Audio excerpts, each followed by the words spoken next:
कठोपनिषद षष्ठवल्ली आणि पहिला असणारा मंत्र त्या ठिकाणी चाललेला होता आपण.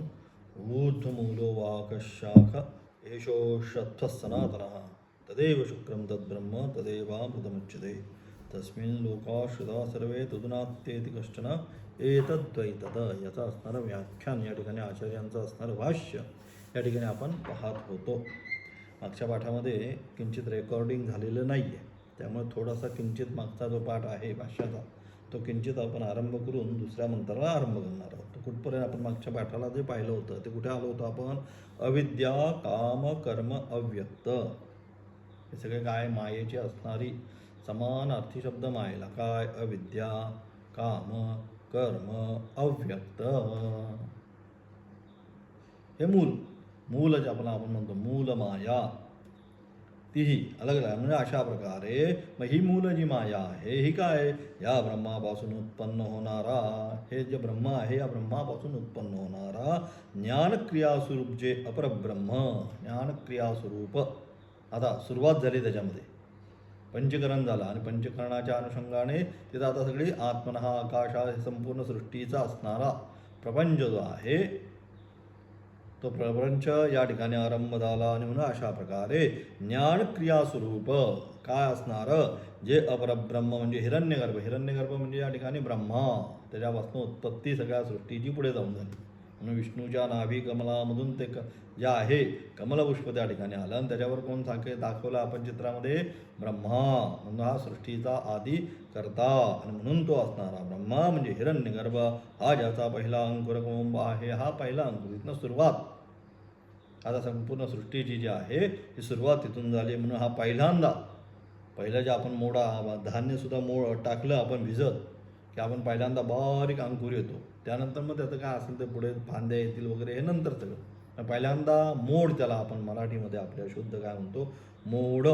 म्हणजेच त्याला या ठिकाणी अंकुर हा शब्द प्रयुक्त केला. आणि मग अशा आकारा हा जो ब्रह्मा आहे आत्मन हा आकाशात संभूत हा वासून ही संपूर्ण सृष्टी झाल्यानंतर पहिली जीवसृष्टी कोणाची? मग या ठिकाणी मग ब्रह्मा, या ब्रह्माची सृष्टी या ठिकाणी केली. आणि म्हणून अशा प्रकारे हा असणारा परब्रह्म हिरण्यगर्भ, त्याला आपण हिरण्यगर्भ नाव या ठिकाणी त्यांनी दिलं. हा पहिला अंकुर सर्व प्राणीमात्रांचे जे लिंगदेह, हे जे काय आहे लिंगदेह, तो काय झाले? लिंगदेह हा ज्याचा स्कंद म्हणजे वृक्षाचा मधला भाग, ज्याला आपण खोड, सर्व प्राणीमात्राचे जे आहे, एक नाही सर्व जी प्राणीमात्रा आहे त्यांचे असणारे जे लिंग शरीर जे आहेत ही काय झाली? हे त्याचे असणारे खोड झाले. त्यानंतर त्या प्राणीमात्रांच्या अनेक विषय अभिलाष रूप तृष्णारूपी, आणि प्रत्येक प्राणीमात्राची इच्छा आहे, बरोबर आहे? मला अमुक पाहिजे, मला तमुक पाहिजे, मला हे करायचं आहे, मला ते करायचं आहे. अशा प्रकारच्या प्रत्येक प्राणीमात्राच्या अनेक विषय अभिलाष रूप तृष्णारूपी जल, हे जे पंच ज्ञानेंद्रियांचे असणारे पंचविषय,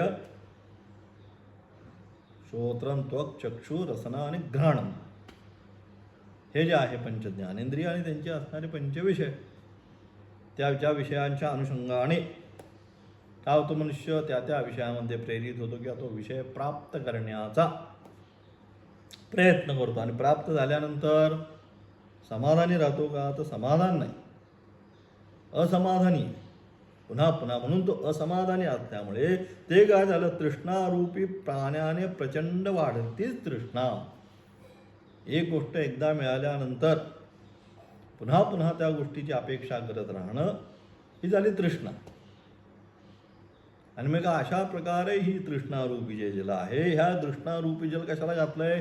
हे असणारं जे झाड आहे ऊर्ध्वमूल वाकशाख, त्या झाडाला हे तृष्णारूपी जल सिंचन केलं पाण्याने. मग ह्या तृष्णारूपी जलाने काय झालं? जेवढ्या तृष्णा अधिक तुमच्या, मला हे पाहिजे ते, तेवढं काय होणार आहे? ते झाड जे आहे संसाररूपी वृक्ष, झाड म्हणण्यापेक्षा संसाररूपी वृक्ष आहे, त्याचं वर्णन या ठिकाणी चाललेलं आहे. आणि म्हणून जेवढ्या तुमच्या तृष्णा अधिक तेवढं काय होणार आहे? तो संसारी वृक्ष अधिकात अधिक फुलत जाणार आहे. हे पण पाहिजे, ते पण पाहिजे, इकडं फांदी आली, तिकडं फांदी गेली, अमुक पाहिजे, तमुक पाहिजे, इकडं एक आणखी आली, तमुक पाहिजे, तिकडं एक गेली. अशा प्रकारे हा संसार वृक्ष काय झाला? तृष्णारूपी पाण्याने प्रचंड वाढलाय. हा संसार वृक्ष. त्यानंतर वाढलेला ज्ञानेंद्रियाच्या रूपरसादी पंचविषय हे या वृक्षाचे प्रवाल रूप अंग आहे. मग तेच रूप शब्द स्पर्श रूप रसगंध हे काय झाले पंचविषय त्या ठिकाणी. आणि हे पंचविषय काय झाले ज्ञानेंद्रियाचे रूपरसादी पंचविषय जे आहेत हे या वृक्षाचे प्रबाल रूप अंकुर आहेत. आणि पुन्हा त्या वृक्षाला फुटलेले आता फुटलाच आहे पण पुन्हा त्याच्यातनं बारीक बारीक बारीक बारीक बारीक फांद्या ज्या आहेत प्रवाल रूपी अंकुर हे काय आहे हे ज्ञानेंद्रियाची ही ज्या आहेत शब्दादिपी पंचवीर शब्द स्पर्श रूप रस गंध. शब्द ऐकलं पाहिजे, स्पर्श केला पाहिजे, शब्द स्पर्श रूप पाहिलं पाहिजे, रस खाल्लं पाहिजे आणि गंध आघ्राण केलं पाहिजे, वास घेतला पाहिजे. ही आहे ही पंचज्ञानेंद्रिय. अलग लक्षात ही पंचज्ञानेंद्रियच काय होतात आपल्याला खड्ड्यात घेऊन जातात. आणि म्हणून हेच काय झाले या वृक्षाचे असणारे प्रबाल रूप अंकुर म्हणजे या वृक्षाला अधिकात अधिक काय करतायत हे अधिक या वृक्षाला अधिकात अधिक वाढण्यासाठी हे या ठिकाणी अंकुर निर्माण झालेले आहे. पानाचा जो अग्रभाग आहे या वृक्षाला जी काही पानं आलेली आहेत अशा प्रकारचा जो हा संसार वृक्ष आहे या संसार वृक्षाला काय झालंय अनेक प्रकारची जी पानं आलेली मग आहे पानाचा अग्र म्हणजे काय श्रुती स्मृती न्याय रूप ज्या विद्या आहेत. श्रुती स्मृती पुराण न्याय तर्क हे सगळं जे काय आहे शास्त्र थोडक्यात हे काय झालं हे सर्वच्या सर्व शास्त्र हे सर्व पानाच्या अग्रभागाला श्रुती स्मृती न्याय रूप ज्या विद्या त्यांचा जो उपदेश या सगळ्यांच्याद्वारे जो काय उपदेश होतो आता गीतेने जो उपदेश केला अशा सर्वधर्मान परित्यज्य वेदमात्राने उपदेश केला. अहम ब्रह्मास्मी पुराणांनी उपदेश केला. वासुदेव सर्वम अशा प्रकारे जो काय उपदेश या ठिकाणी केला आणि मग अशा प्रकारे काय श्रुती स्मृती न्याय जो विद्या त्यांच्याद्वारे जो उपदेश तोच या वृक्षाचा पलाश म्हणजे पर्ण तीच त्या वृक्षाची आहे काय पर्ण म्हणजे परिपूर्ण वाढ झालेली पर्ण आहेत त्या ठिकाणी. यज्ञादी तपरूप जी अनेक कर्मानुष्ठान ही या वृक्षाची सुंदर पुष्पे आहे. आणि अशा अनुषंगाने श्रुती स्मृतीच्या अनुषंगाने नित्य नैमित्तिकादी कर्म करून यज्ञादी यज्ञो दान तपश्चैव सांगितलं म्हणून पावनाने मनीषिणः कायम आपल्याला पवित्र करणारे आहेत. का यज्ञ दान आणि तप म्हणून तप सातत्याने सांगितलंय हे तपच सगळं जीवन म्हणून. आणि म्हणून अशा प्रकारे जे काय आहे श्रुती स्मृती ह्या यज्ञ दान तप यांनी काय झालंय हे तपरूपी ही जे काय आपण कर्माची आपण या ठिकाणी अनुष्ठानं करतोय प्रत्येक जण हे सगळा साधकाचा विषय या ठिकाणी चाललेला आहे. अशा अनुषंगाने तो जो साधक यज्ञादी जी कर्म करत आहे तपादी जी कर्म करत आहे ही काय आहे हे कर्माची अनेक प्रकारची अनुष्ठानं त्यांनी आपल्या जीवनात केलेली आहेत. ही सर्व त्या वृक्षाला झालेली काय आता सुंदरपैकी फुलं त्या वृक्षाला आलेली आहेत आणि तीच असणारी कर्मानुष्ठानं म्हणजेच या वृक्षाची सुंदर फुले पुष्पे आहेत. त्यानंतर त्या सुख दुःख आदी ज्या अनेक वेदनारूप संवेदना आहेत प्रत्येकाला सुख आणि दुःख हे दोनच भाव प्रत्येकाच्या मनामध्ये ह्या दोन उर्मी निर्माण होतात एक सुख नाही तर दुःख बरोबर. म्हणून मनुष्य काय अत्यंतिक दुःखाची निवृत्ती आणि निरतिशय आनंदाची प्राप्ती करण्याचा प्रयत्न करतो. कायमचं सुख पाहिजे कायमचा आनंद पाहिजे का त्याचं स्वरूप असते सच्चित आनंद स्वरूप ते जे ब्रह्मतत्व आहे त्या ब्रह्मतत्वाचं स्वरूप धर्म काय आहे जो ज्याचा धर्म तो त्याकडेच जाण्याचा प्रयत्न करतो.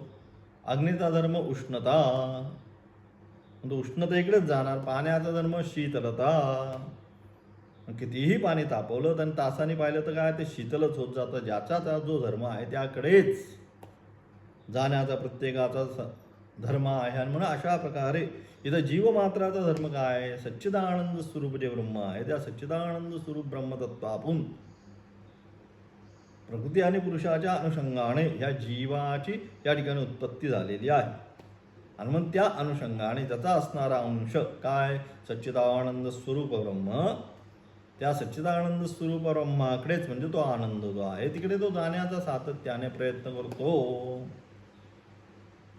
आणि तेच सांगण्याचा प्रयत्न म्हणून त्याकरता ज्या काही संवेदना आहेत सुखदुःखादी प्रत्येक जीवाला असणाऱ्या ज्या संवेदना आहेत, सुखदुःखादी ज्या अनेक वेदना रूप संवेदना, ज्या वृक्षाचा रस आहे तोच जे आहे त्या वृक्षामध्ये असणारा जो रस जो आहे, रस काय आहे तर सुखदुःखादी संवेदना हा त्यामध्ये असणारा रस आहे. त्यानंतर चतुर्विध जे प्राणी त्यांना उपभोग घेण्यास योग्य अशी ज्या वृक्षास फले आहे. चतुर्विध जे प्राणी म्हणजे चतुर्विध प्राणी कोणकोणते? अंडज, स्वेदज, जरायुज आणि ऊर्ध्वज. अंडज म्हणजे ज्यांचा जन्म अंड्यामधून होतो ते अंडज. स्वेदज म्हणजे घाम आदी जे आहे शरीराला निर्माण झाल्यानंतर त्याच्यामधनं उवा लिखा अशा प्रकारे ज्या प्राण्यांचा जन्म होतो त्याला स्वेदज असं म्हणतात.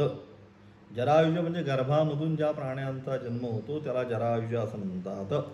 आणि ऊर्ध्वज म्हणजे जमिनीमधून वृक्षलता आदी ज्यांचा जन्म होतो त्यांना काय म्हणतात? ऊर्ध्वज. हे काय झाले? हे 4 प्रकारची चतुर्विध मनुष्याच्या गर्भाची असणारी 4 प्रकारचे म्हणजे चतुर्विध प्राणी. चतुर्विध प्राणी म्हणजे हे कोणकोणते? अंडज, स्वेदज, जरायुज आणि ऊर्ध्वज.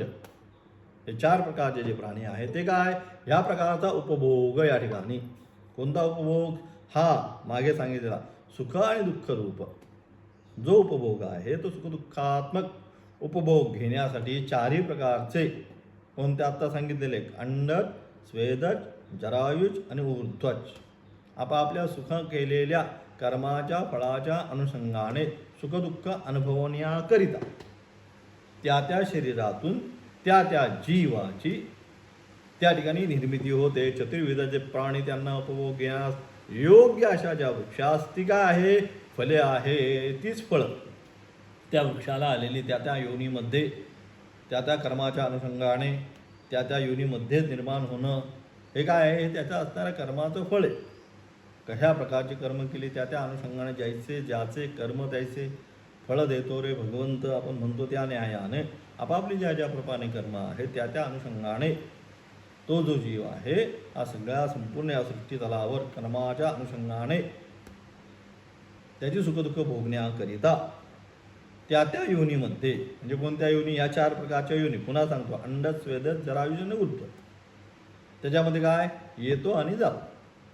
म्हणून ती काय झाली? त्या वृक्षास असणारी तीच फळं त्याची ती त्या वृक्षास असणारी फले आहेत.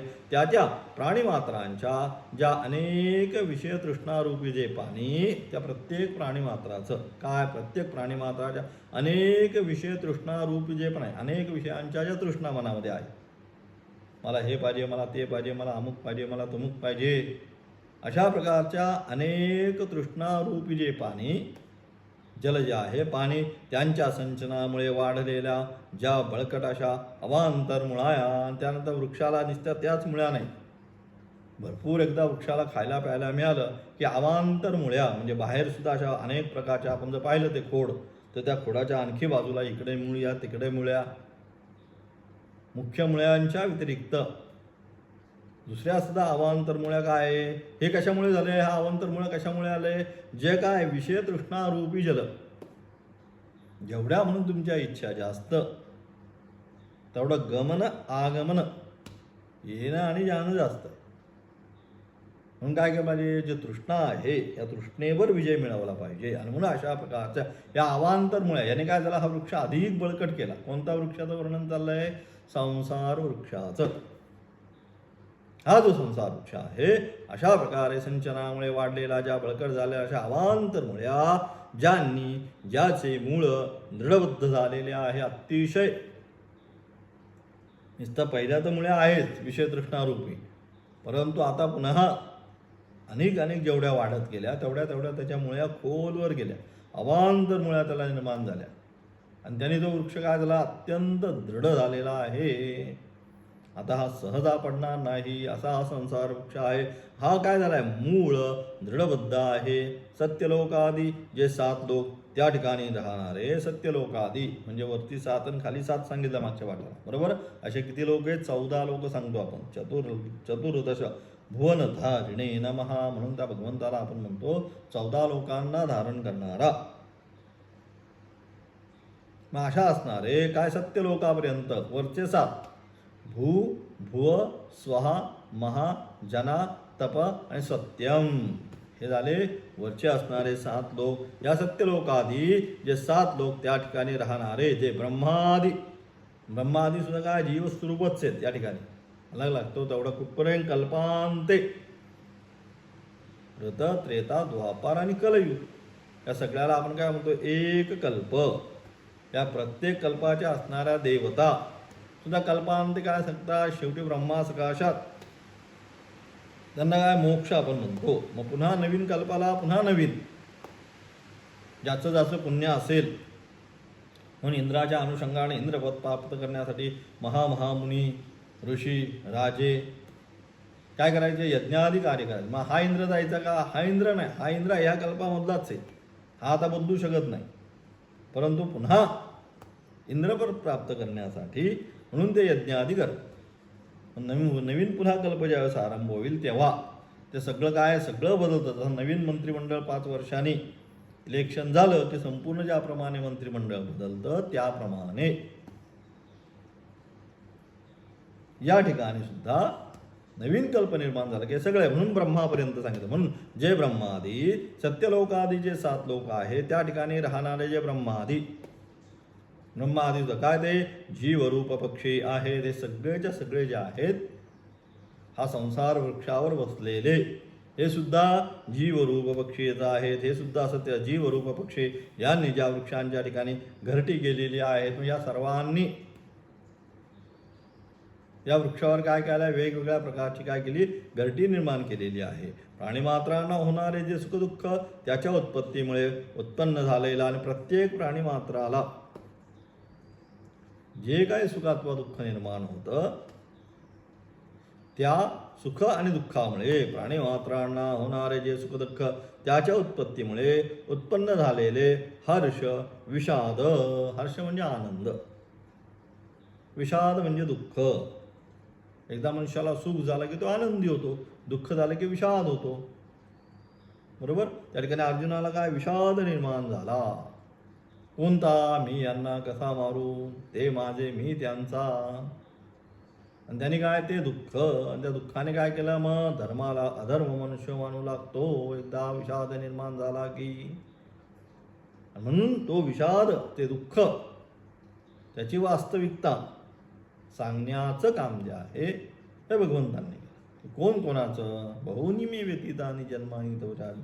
अरे अर्जुना तू आत्ता समजतो, परंतु आत्तापर्यंत आपले अनेक जन्म झाले त्या त्या जन्मामध्ये असणारे प्रत्येक आई वडील भाऊ वगैरे हे आमचे खरे का हे खरे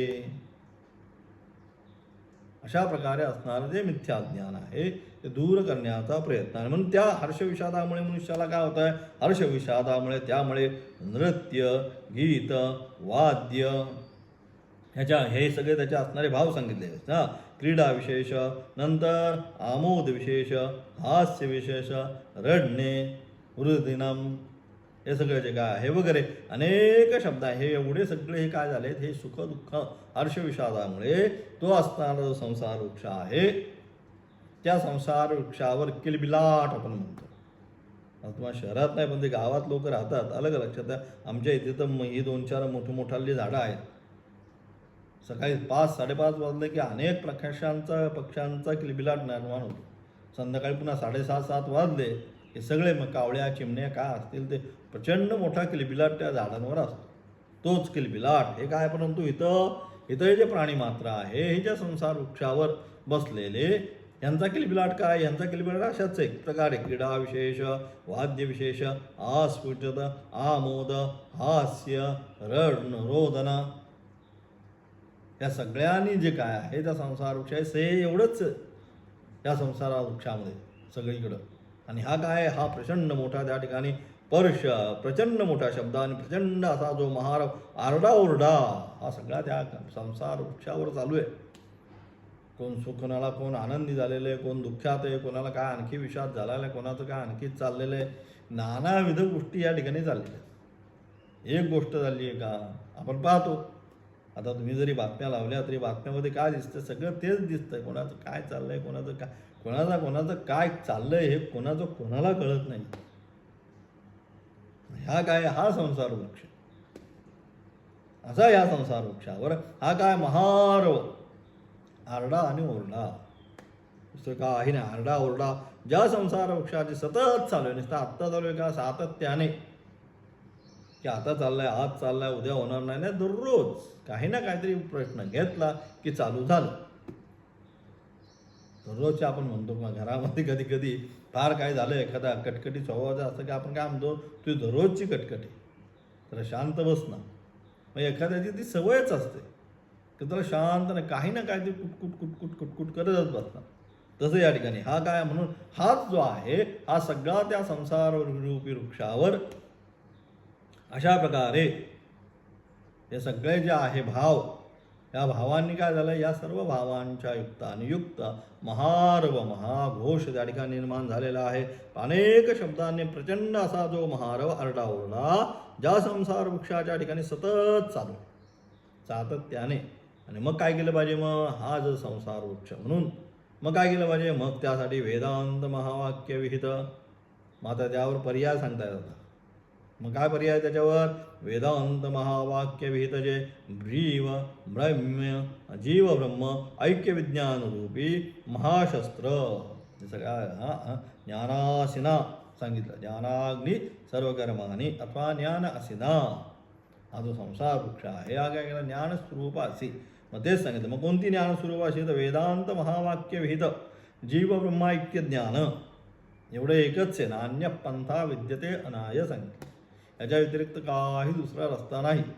हा संसार वृक्ष जर तुम्हाला समूल नष्ट करायचा असेल तर त्याला एवढं जीव ब्रह्म ऐक्य ज्ञान हे एवढं एकच शस्त्र आहे, दुसरं कोणतंही शस्त्र या ठिकाणी नाही. आणि म्हणून अशा प्रकारचं जीव ब्रह्म ऐक्य विज्ञान रूपी महाशस्त्र जे आहे हे महाशस्त्र घेऊन काय केलं पाहिजे, त्याने ज्या संसार वृक्षाचा उच्छेद होतो त्यानेच जीव ब्रह्म ऐक्य वेदांत वाक्याच्या द्वारे प्रतिपादित जे जीव ब्रह्म ऐक्य ज्ञान आहे त्या जीव ब्रह्म ऐक्य रूप ज्ञानानेच तेच शस्त्र, आणि त्याच शस्त्राने काय होणार आहे, हा संसार रूपी जो वृक्ष आहे या संसार रूपी वृक्षाचा नाश होणार आहे. आणि म्हणून अशा महाशस्त्र आहे त्याने ज्या संसार वृक्षाचा उच्छेद होतो असा हा संसार वृक्ष, आणि अशा प्रकारचा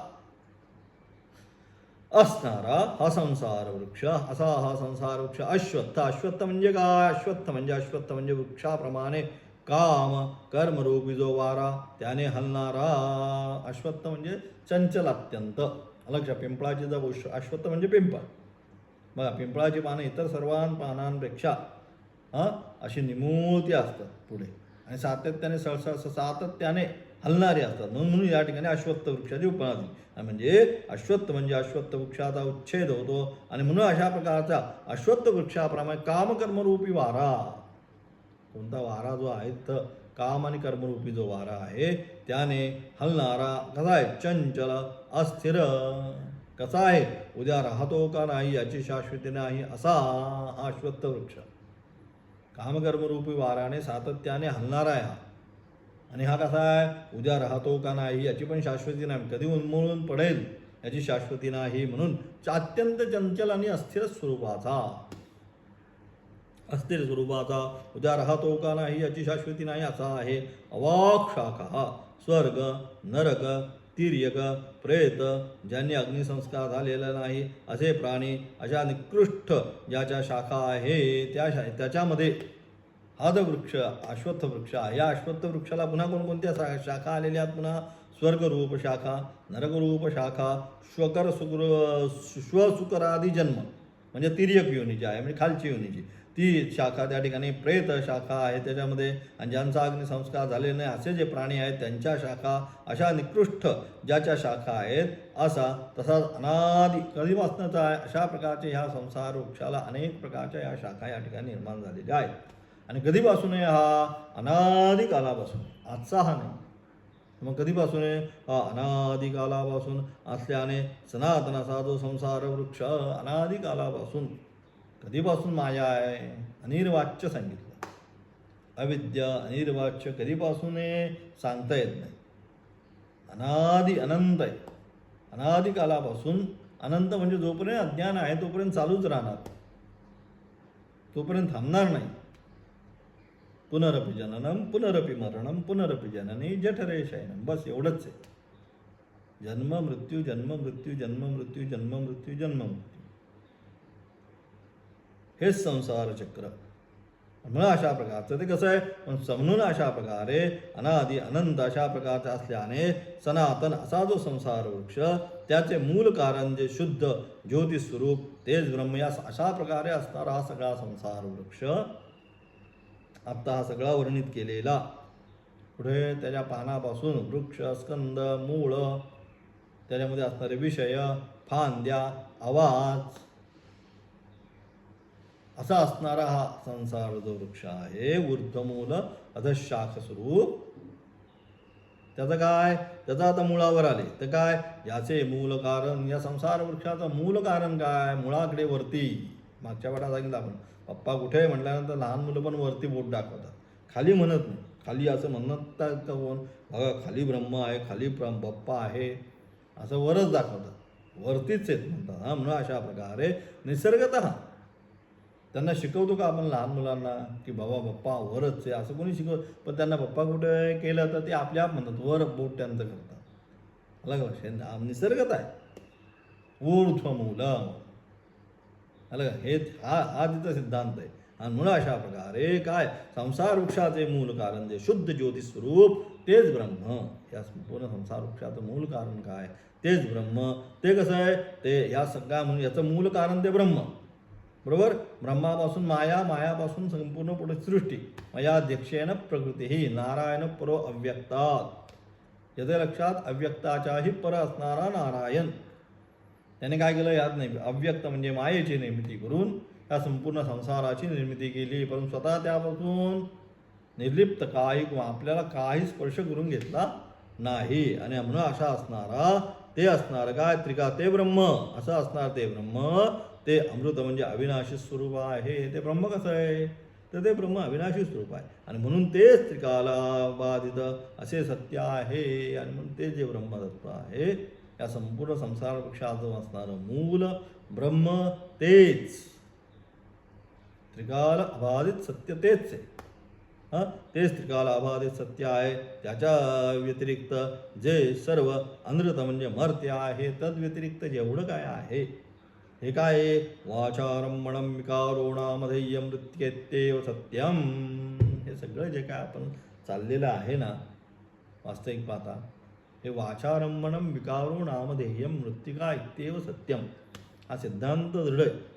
अलग फक्त नामरूपात्मक अस्थिर असणारं, चंचल असणारं, अनित्य स्वरूपाचं असणारं ह्या संपूर्ण जगत जे आहे, या जगतामध्ये फक्त आणि फक्त अनिर्वाच्य निर्विकार असं जे जे ब्रह्मतत्व आहे तेवढं एकच सत्य, तद व्यतिरिक्त काही सत्य नाही.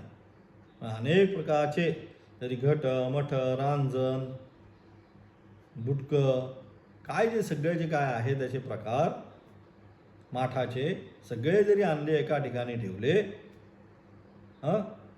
हजारो किंवा आपण रस्त्याने जाताना पाहतो अनेक प्रकारच्या त्या असणाऱ्या मृत्तिकेपासून म्हणजे मातीपासून अनेक प्रकारच्या नुसते माठच नाही, शोभिवंत वस्तूसुद्धा पाट करतील, कुंडी करतील, घोडा करतील, बैल करतील, काय काय अनेक प्रकारचे सगळ्या त्या मृत्तिकेपासूनच बनवलेलं असतं. म्हणजे अनेक प्रकारच्या नामरूपाचे तिथं जरी त्या दुकानामध्ये आपण पाहिलं, आणि मग समजा ते दुकान रस्त्याच्या कडेला आहे आणि सगळं असं पण माठ आहे, हे आहे ते, अनेक अनेक अनेक प्रकारच्या नानाविध व्हरायटीज आपण म्हणतो, खूप व्हरायटी त्याच्यामध्ये ठेवलेल्या. आणि एखादा ट्रक तिथं आला आणि ब्रेक फेल होऊन त्या दुकानामध्ये गेला, सगळं त्या खाली सापडल्यानंतर काय होतं, काय राहणार आहे, मृत्तिका इत्येव सत्यम. त्या सगळ्याचा नाश झाल्यानंतर काय मिळणार आहे तिथं, फक्त मृत्तिकाच, ज्यापासून ते बनलं ती मृत्तिका. तसं हे नामरूपात्मक जगतामध्ये जे आहे आता जर आपण अनुभवत आहोत, यामध्ये सत्य काय आहे, या संपूर्ण नामरूप जगतामध्ये फक्त आणि फक्त मृत्तिका.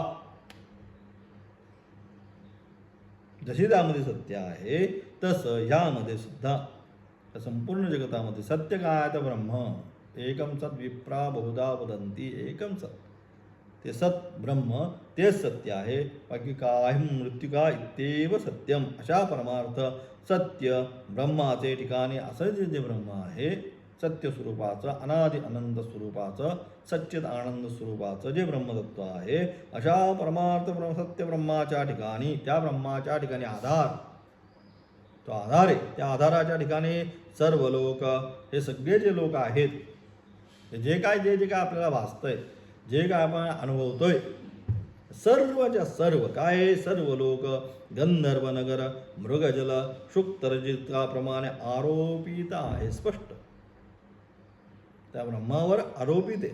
जसं गंधर्व नगर आहे का नाही, परंतु दिसतंय त्याला, तसं आरोपित. मृगजल आहे का तिथे, पण धावते हरित तिथं जल आहे करून. त्यानंतर शुक्तरजित का, त्या ठिकाणी शिंपल्यावर चांदीचा भास होणे. वास्तविक चांदी आली का नाही, शिंपलाच आहे, परंतु भास निर्माण झाला. तसं परंतु त्याच्यावर अधिष्ठानावर असणारा भास, तसं ब्रह्म हे मूलभूत अधिष्ठान, त्याच्यावर हा सगळा आपला जो आहे, हा सगळा भास मात्र आहे हे संपूर्ण जगत. म्हणून ते सगळं जग आहे आरोपित आहे. रज्जूवर सर्पाचं काय आरोप केला, रज्जूवर सर्प हा असती आहे काय, रज्जूच आहे, अधिष्ठान रज्जूच, सर्प भास. त्याप्रमाणे या ठिकाणी काय आहे, ब्रह्मच आहे. ब्रह्मावर जगताचा असणारा भास निर्माण झाला, आणि मग काय, मग सगळा व्यवहार त्या ठिकाणी झाला. काठी आणली, कंदील आणला, बॅटरी आणली, अमुक आणलं, त्याला बोलवलं, ह्याला बोलवलं, नंतर त्याच्यावर प्रकाश टाकला. काय, अधिष्ठानच आहे, रज्जूच आहे. भास असत्य स्वरूपाचा आहे, कधीही नव्हता, परंतु भासला, वाटला. तसंच आहे जगत, कदापि नाही. म्हणून या निशा सर्व भूतानां सांगितलं. ज्ञानी नित्य जाग्रत, अज्ञानी नित्य मूळ निद्रा अवस्थेमध्ये, हेच सांगण्याचा प्रयत्न केला. आणि म्हणून अशा प्रकारे काय, म्हणजे सगळेच्या सगळे काय, त्या ब्रह्मतत्वावर आरोपित आहे. त्या अधिष्ठानाचं अपरोक्ष ज्ञान झाले. मग काय केलं पाहिजे, त्या अधिष्ठानाचं अपरोक्ष ज्ञान, तद्विद्धी प्रणिपातेन, गुरुला शरण जाऊन अनन्य भावाने तद्विज्ञानार्थम स गुरुमेवाभिगच्छेत समित्तां श्रोत्रियं ब्रह्मनिष्ठम. अशा प्रकारे गुरुला अनन्य भावाने शरण जाऊन काय, त्याचं जे अधिष्ठानाचं वास्तविक स्वरूप काय हे जाणून एकदा त्याने घेतलं. श्रवण मनन निध्यासनाच्या द्वारे त्या अधिष्ठानाचं अपरोक्ष एकदा ज्ञान झाला. हे साक्षात अपरोक्षात ब्रह्म. अरे इकडे तिकडे कुठेही नाही. अंतस्थ आत्मान अजम दृष्टवा भ्रमंती मूढाग्रिगोपरेषु सांगितलं, इथंच आहे, कुठेही गेलेला नाही. परंतु त्यासाठी इकडे चला, तिकडे चला, अमुक करा, तमुक करा, अलग अलग म्हणून सातत्याने आत्तापर्यंत एकच सांगितलं, आत्मतत्व प्राप्त करण्यासाठी, आत्मा प्राप्त करायचं, आत्मज्ञान प्राप्त करायचं. काय करायचं आहे, काही नाही करायचं, हेच करायचं, हेच आत्मज्ञानाची प्राप्ती, बाकी काही नाही. यस्य आत्मरतिरेव स्यात् आत्मतृप्तश्च मानवः आत्मनैव च संतुष्टः तस्य कार्यं न विद्यते.